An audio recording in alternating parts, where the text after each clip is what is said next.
রাষ্ট্রীয় প্রোটোকল উপেক্ষা করে এক ব্যক্তির দাফন কাজে সরাসরি অংশ নিয়ে মানবিকতার দৃষ্টান্ত স্থাপন করেছেন তথ্য সম্প্রচার প্রতিমন্ত্রী ইয়াসের খান চৌধুরী। শুক্রবার রাতে এ মানবিক উদ্যোগ সামাজিক যোগাযোগ মাধ্যমে ছড়িয়ে পড়ার পর তাকে প্রশংসায় ভাসাচ্ছেন নেটিজেনরা।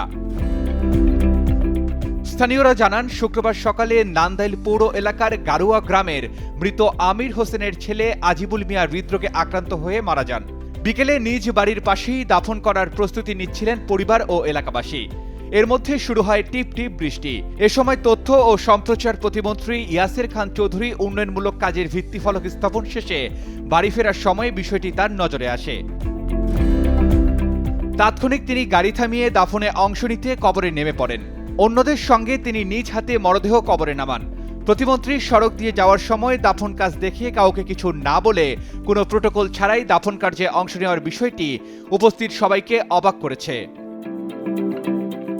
পদের গণ্ডি পেরিয়ে সাধারণ মানুষের পাশে দাঁড়ানোর এমন দৃশ্য বর্তমান সময়ে বিরল, যা মানবিকতার পরিচয় বহন করে।